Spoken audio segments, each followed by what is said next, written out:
What is good, YouTube? We are back, and it feels like I always say that every single time I do a YouTube video because there's always a 2-month stint in between YouTube videos. However, this time has been a very, very good reason. It's been a hectic few weeks because we've had multiple things happening with shows, and then we had Lorena competing last weekend. Didn't actually get to vlog that for you guys, but she took the overall win in bikini at the NMF UK, got a pro card through that federation. I will throw up some kind of pictures and stuff like that on screen so you can see that and see what she looked like. It's super motivating, obviously, coaching someone into a win, but having that person be your girlfriend and watching that prep unfold has just been inspiring for me because I've been off prep this year, and it was a hard pill to swallow at the beginning of the year, as I've stated before, but now I'm in the gym and I'm focusing on that growth phase, and I can kind of see that work being reflected within my physique. Obviously we're in, it's early days yet, we're only just getting started, but I'm starting to see that kind of growth occur. So very excited to run you through a pull day today, guys. This is the second pull day of my week. I like to split that volume on back across 2 days because there's so many kind of movements that we do want to factor in to make sure we're developing the back from all areas. I really need more thickness, so this day is very, very important for me. This is more of the horizontal rowing day. The Tuesday is a bit more vertical pulls, so like your lat pulls. We do have a couple of those movements in this session, but we do have a lot of rows, dumbbell rows, machine rows, stuff like that, to show you guys. So we're in a new gym today, and it is like being a kid in the playground today because there's so many pieces of kit, there's so many pieces of equipment that we don't have at some of our, my specific gym that I train at. So it's always good to kind of venture to new gyms and try things out. So I'm going to take you through my second pull day of the week, which again is, more horizontal rowing movements, and just dive into it, guys, give you some tips, tricks, things that you can incorporate in your training, and just show you how I'm getting on with this first phase of the off season.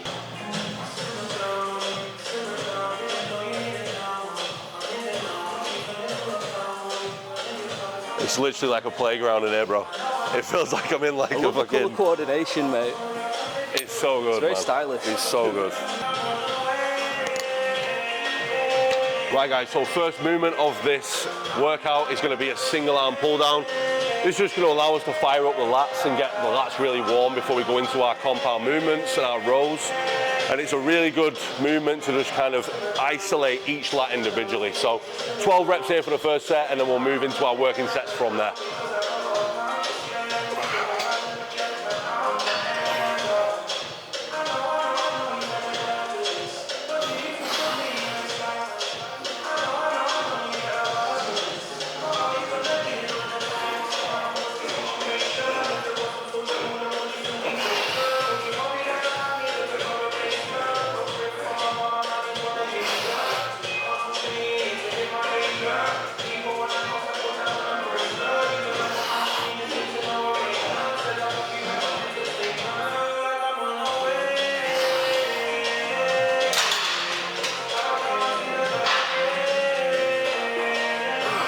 As you can see, guys, on this as well, I'm spending a little bit of time in that contracted position and then ensuring that I resist that negative and I'm not just letting it take me. I want to make sure that I'm actually tensing throughout the whole movement. That's, that's a basic way of explaining it. Just tense on the negative and resist that kind of negative through the weight, and you get the most out of it then.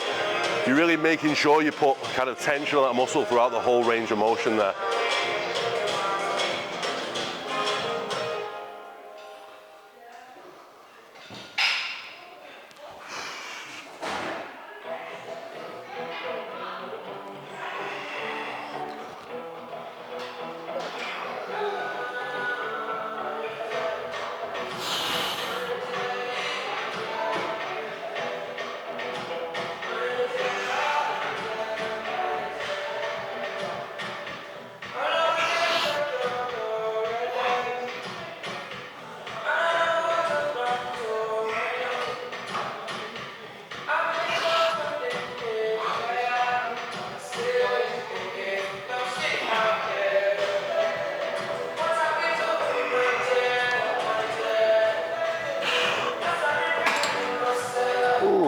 One more for the left side. My left lat is a lot smaller than my right lat, so it's more detailed on the right side, so I've got to always do one more rep.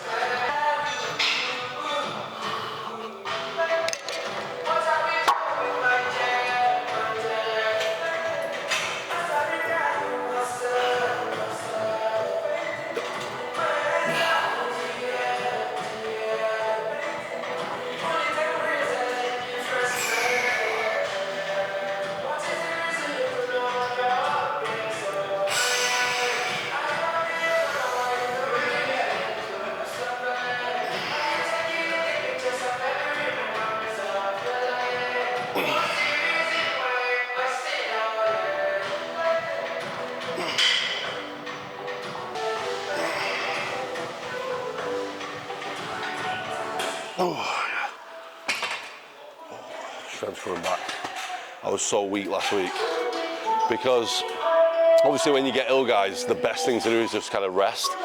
Back in the day, I'd just go straight back into the gym and have that stupid mindset of kind of just like sweat it out, but all you're really doing is sweating fucking... Making everyone else ill. Yeah, you're making everyone else ill, yeah. So like, I don't do that anymore. You're nice now. Yeah. You have morals now. I think about other people. But no, seriously, like, you recover quicker. Like, if you can just get yourself...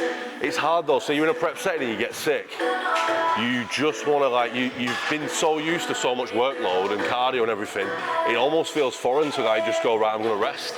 But then you're putting yourself in a position where you're just going to drag that illness out and, you know, ruin the rest of your prep. So the best thing to do is just kind of take that pull back. You're not going to grow, rest, recover, make sure you're hydrating, and actually put a little bit more food in so you can bring that body back to where it needs to be to then progress and move forward in that prep. But I think it takes time to learn these things, and, you know, it's all a learning curve, bro. Everything. More Netflix and chill when you're ill. Yeah, that's what you need to do. That's when you need to do that. Can you explain to the audience what this piss drink is? All this magical liquid is. Yeah, so this is basically, I have this on prep and have it in the off season as well. It's just basically EAAs and cyclodextrin, 25 grams of cyclodextrin, which is just carb powder. It's a very fast-acting, soluble, you know, absorbable carbohydrate that's just straight into the muscle. That's just going to help me train and get a bit of a better pump, fuel my muscles while I'm actually working out.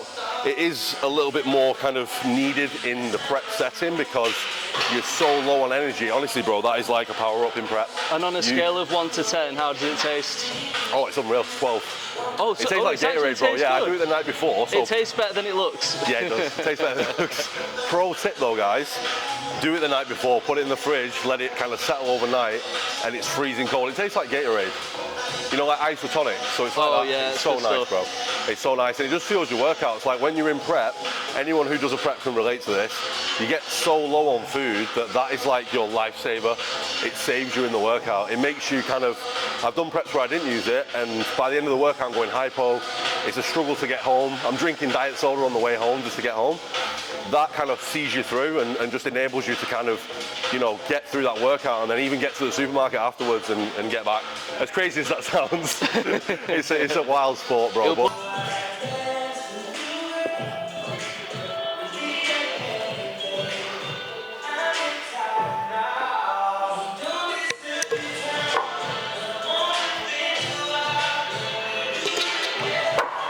3 plays, baby. Start with the left this time, guys.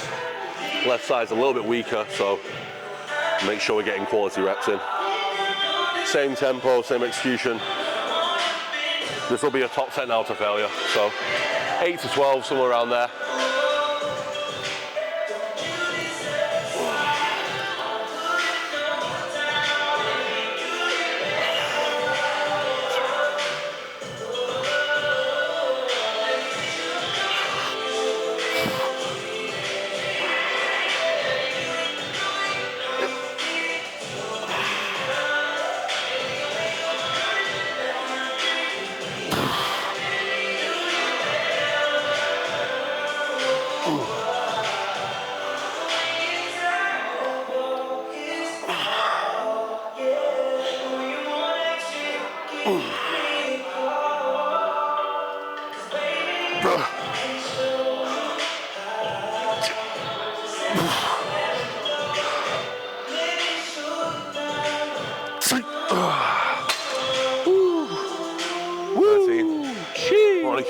Where is he? He's over there. Jeez. That's what I love about this gym as well. Just these pictures and these kind of iconic photos. Proper bodybuilding gym, man. Arnold over there hiding. Who's your favourite? Just do that.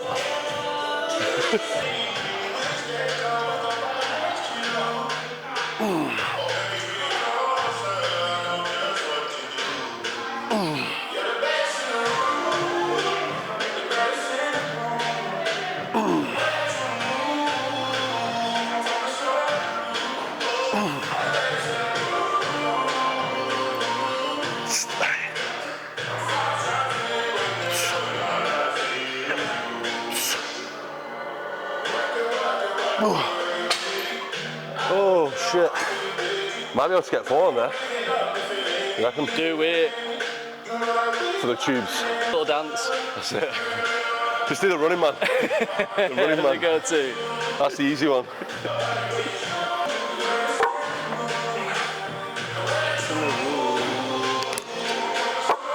Oh, right, we'll have a nice rest.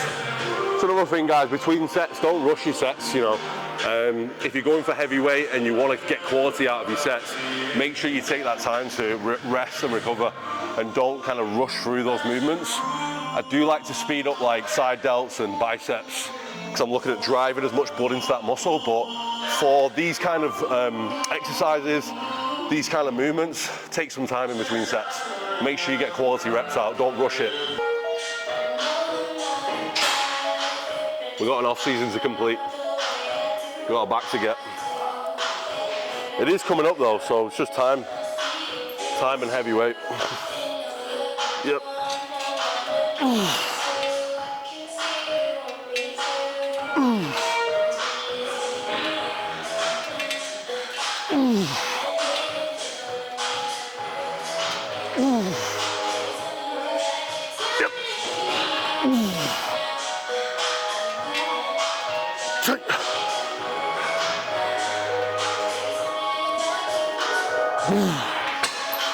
Oh, it's a grinder, bro. 8 reps. Oh, heavy that, man. Fucking hell. Creatine's kicking in, man. Once you get to that point where you're like, oh shit, it's getting a bit more serious, your mindset has already flipped. Yeah. So you're already like, you don't care as much. Like, yeah. So for example, like when I start prep, if I've been doing X amount of cardio and then it gets bumped and Cal cuts the calories, I'm like, fucking hell, this is quite tough. A week in, 2 weeks in, I start to cement like that mindset, and I'm like, this is easy. And you adapt and you adapt and you adapt and you adapt. Yeah. And then you get to peak week and you think back to the first week. At the first week, you would have there's no way at week 1 of the prep, you would have been able to do everything you were doing at week 12. Yeah. I mean, you could mentally, but like, it would have felt tough, you know what I mean? Yeah. I think you need to be comfortable as well with losing a bit of strength. Like, because you're gonna lose strength. You're sacrificing strength for looking good. At the end of the day, if you look good, you feel good. Yeah. But you need to hold as much as you can. Yeah. And I think that's the hardest bit in prep for me.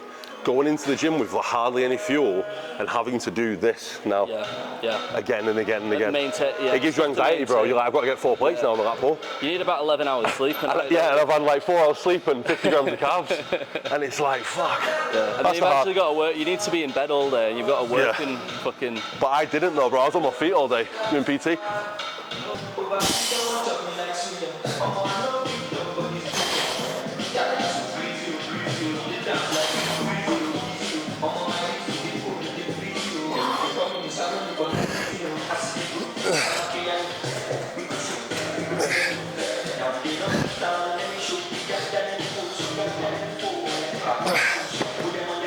Oh, I have a love-hate relationship with these.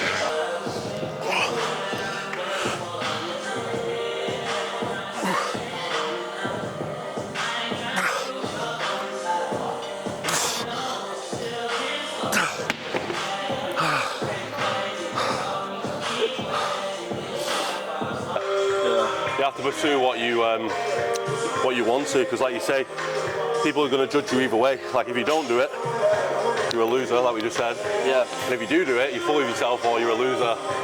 You know, you just got to do what you want to do in life. Because like you just said, we're all going to die one day. Yeah. So, and then nothing matters. So whatever you're struggling to do today, guys, just do it. Just like these 55s. Don't be worried about what the people think. That's it, yeah. Holy shit, this is heavy. Let's take it. Yep. 12.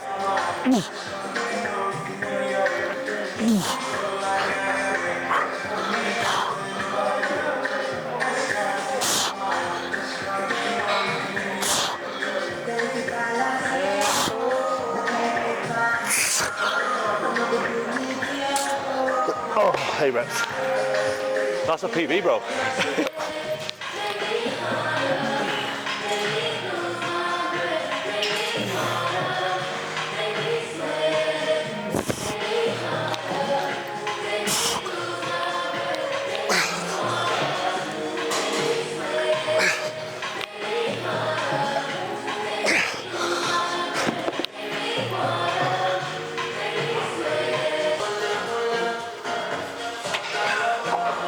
Right, people, exercise number 3 is going to be a mid-back row.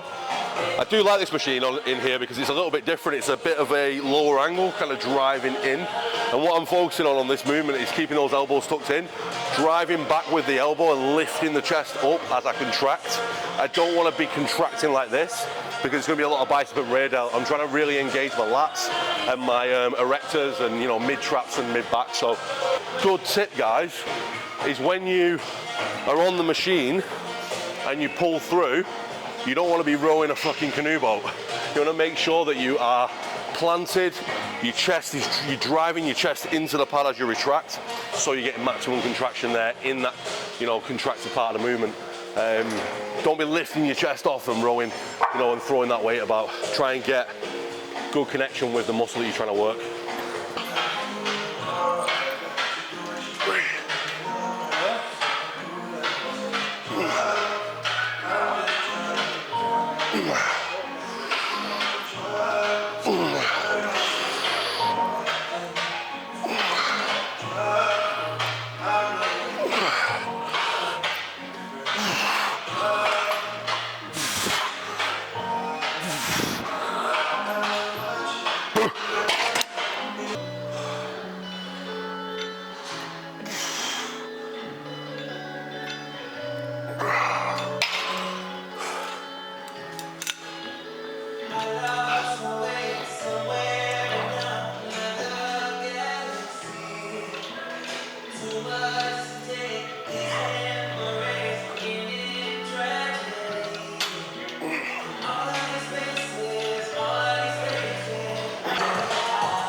Tip on this one, we're doing a Terry's pull down, or like a neutral grip pull down.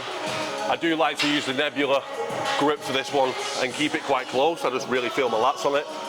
There's no secret trick to that. It just enables me to stay in a neutral position as opposed to like a normal lat pull down, and just really squeeze the lats. On the way up, what I'm thinking about is the men's physique back pose. So when you're on stage and you kind of hit this one, when you hit this pose, that's what I'm thinking about. As I resist the negative, I'm flaring my lats out and allowing my lats to stretch as I take that negative rep.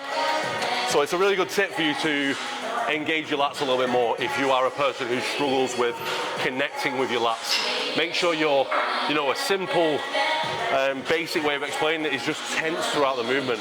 Don't let the weight just drop and go through the motions. Make sure you're in control of that weight and the weight's not controlling you. So, you know, make sure you're isolating the lats, make sure you're resisting the negative, you're tensing through it, and you just slow those movements down.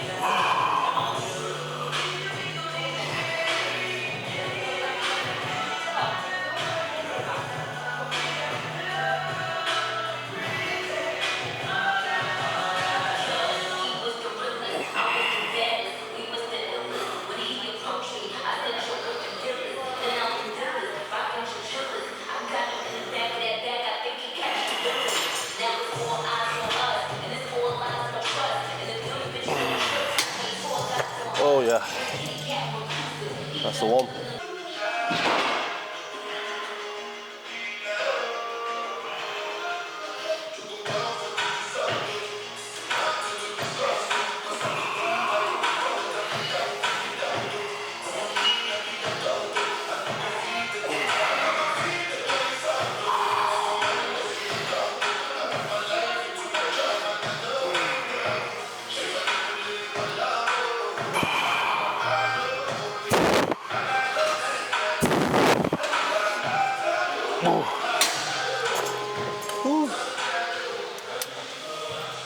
Stretch and squeeze, baby.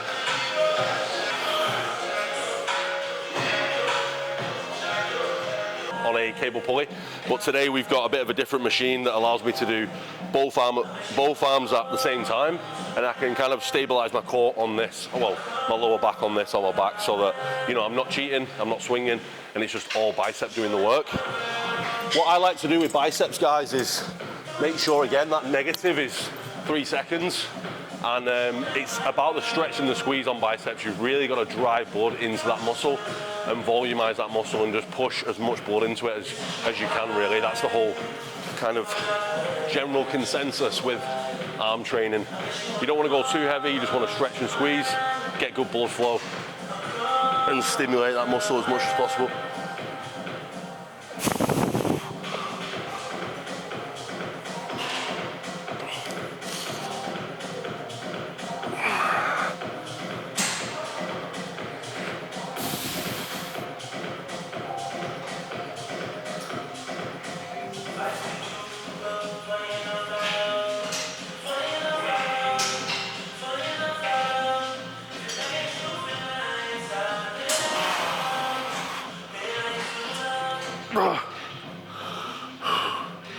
Yep.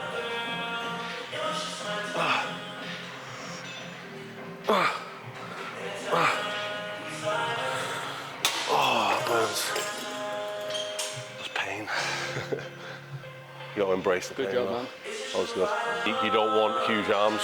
And the feedback from the judges last time was, don't really add any more arm size, because that's more for classic. It's just really taken away from your overall look then if your arms are too big in men's physique. So we're just going to keep topping them up on a weekly basis, which is just a little bit of biceps on the first back day, more in the form of like a kind of hammer curl, and then a little bit of biceps on the second back day, and that's roughly 8 sets across the week, which is enough. If you are an individual though who wants to grow the biceps or grow their arms in general, you've got to be giving yourself your own arm day or its own day, specifically to drive as much volume into that muscle as possible, because just topping them up on back days or on, push days, in my experience, isn't enough to bring up a weak body part. You've got to make sure you're hammering it with, enough volume for it to grow.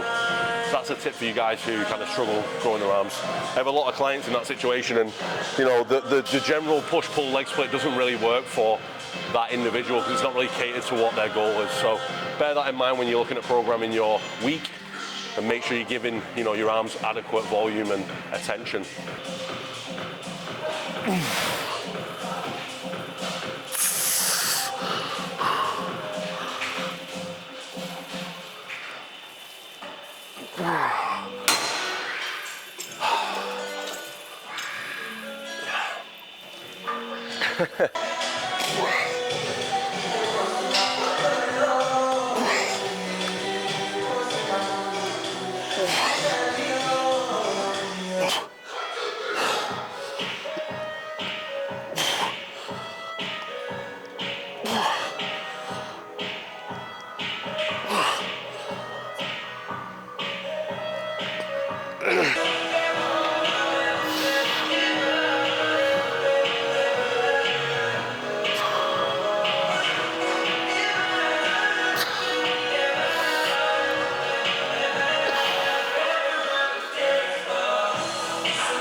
I don't know if it'll be better on there, Say what?